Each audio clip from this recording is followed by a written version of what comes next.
In this video, I'm going to show the anatomical landmarks of FIS. FIS is fiber optic endoscopic evaluation of swallowing.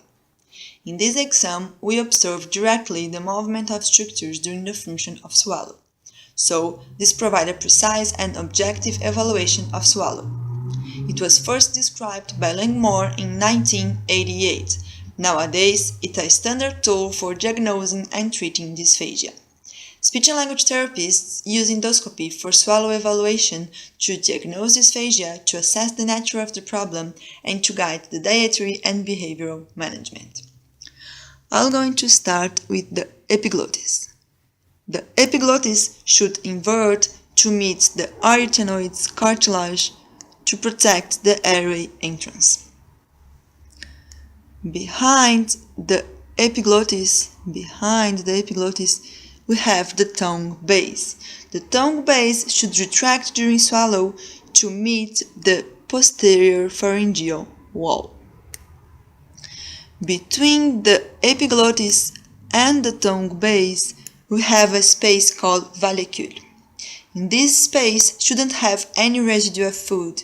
If there is, the probable cause of this is the weak tongue base retraction.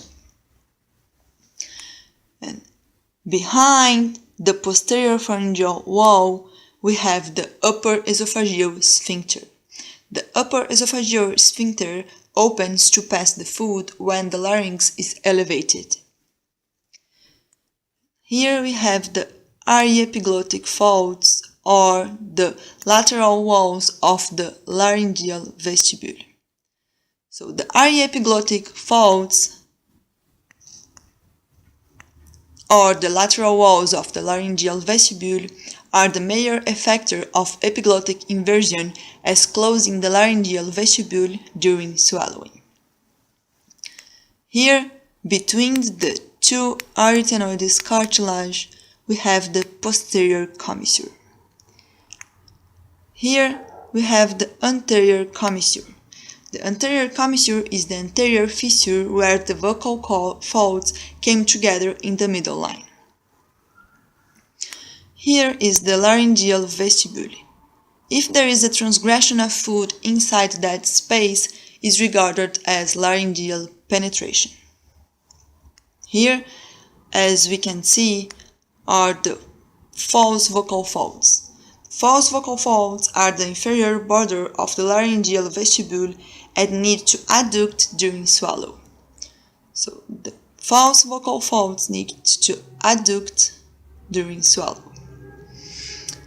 Here are the true vocal folds. The true vocal folds adduct along with the arytenoid medialization. So with the arytenoid medialization, the true vocal folds adduct.